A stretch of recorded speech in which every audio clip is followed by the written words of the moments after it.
to the Friday Five here on the Agent Survival Guide podcast. I'm your host, Sarah Ruppel, wishing you a happy new year. It is Friday, January 3rd, 2025, and today we are talking about not resolutions, because I prefer to think of them as goals. And I know that might sound a little bit cliche, but the reason I like to think of them as goals versus resolutions, I tend to associate resolutions with something that's absolute. If I don't stick to that resolution, if I make a mistake along the way, well, that makes me feel like a failure. So instead, I like to call them goals because a goal is something that I work toward. It's a destination that I want to get to, and it might take a little trial and error along the way to figure out how I'm going to get there, but that's okay. So now that we've got that out of the way, I'd like to talk through how to set those new goals, some of the considerations we should be making along the way. The method I use to do this is not something I came up with. I first learned about it through HubSpot. It's also not a HubSpot thing, though. The SMART goal methodology actually dates back to a 1981 issue of Management Reviews. Definitely not a new concept, but it is a concept that works, which is why we are still using it today. SMART is an acronym that describes the different characteristics goals should have. They should be specific, measurable, achievable, relevant, and timely. We're going to take a look at each of these characteristics and how you can use them to bring your goals into focus this year. Starting out with number 1, set goals that are specific. Rather than simply stating that you want to make more money this year or increase traffic to your website, get specific. Adding a new type of insurance product to your portfolio could be a great way to increase your business profits, especially if it's a product that pairs well with something you're already selling, like adding dental, vision, and hearing plans if you're a strictly MedSup agent, or adding hospital indemnity plans if you mainly sell Medicare Advantage plans. And as far as driving traffic to your website, getting specific could mean digging into Google Analytics to get a better read on your audience.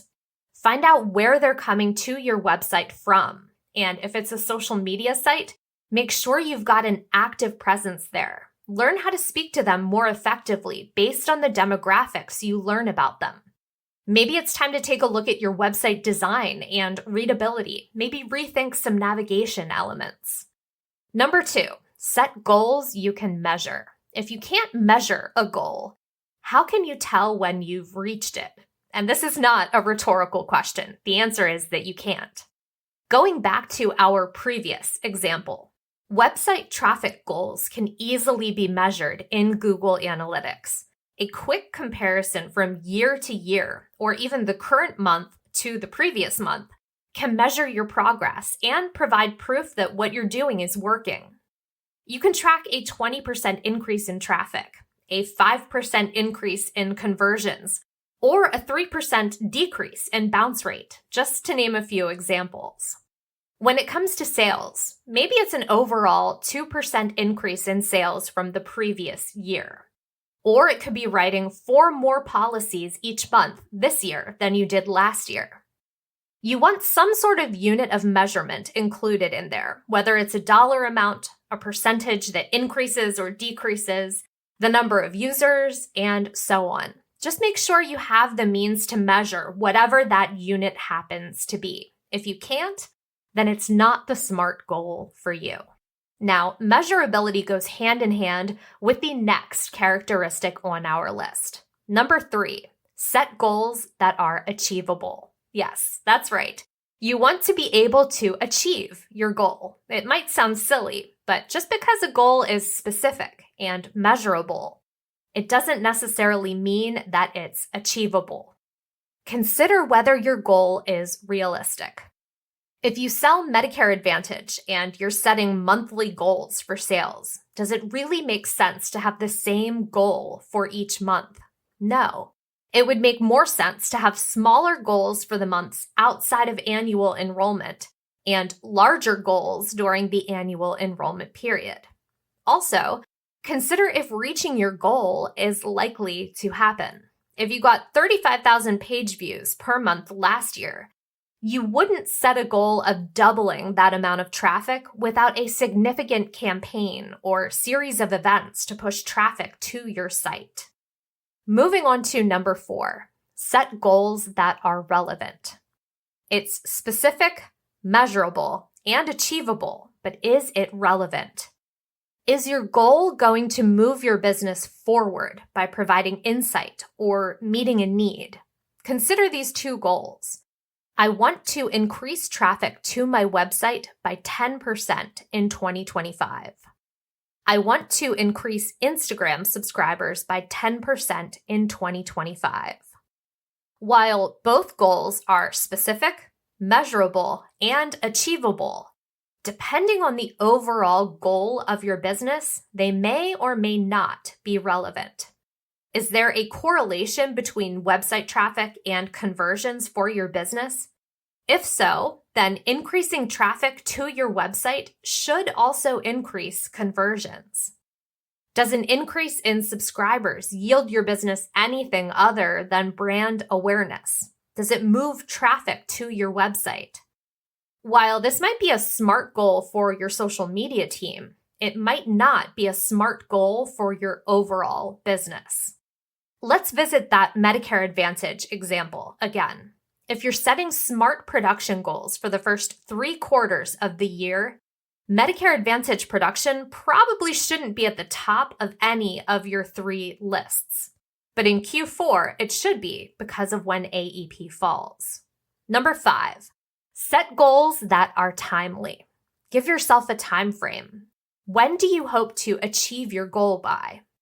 In our last example, we mentioned yearly goals and quarterly goals, but you can do the math and create smaller or larger goals. By making your goals time-bound, you can check in frequently to see if you're still on track or if you need to make some adjustments. Sometimes a goal can look great until you get to this step and start plugging in the numbers. You might find that your daily goal is too high, or maybe your overall goal numbers were too low. I personally love breaking down big goals into smaller goals and celebrating all of those small victories. It's a great way to keep yourself on track. And speaking of track, there are 2 bonus letters that people often add onto the end of the SMART acronym to make smarter goals. The E is for evaluate, and the R is for revisit. Basically, once you have your SMART goals set, you should check in on a regular basis, track them, and tweak them when necessary. When planned out correctly, SMART goals have the power to help you grow your business, something that our Agent Survival Guide podcast team would love to see you achieve in the coming year. If you like what you heard here today, hit that follow button to make your love of our podcast official. It is totally free to do that. And when you do, our latest episodes will pop up in your listening queue as soon as they're available. You can even set up notifications if that's your kind of thing. Thank you so much for taking the time to listen today. I hope you have a great first weekend of the new year. Stay healthy and stay safe out there, and we will see you next week.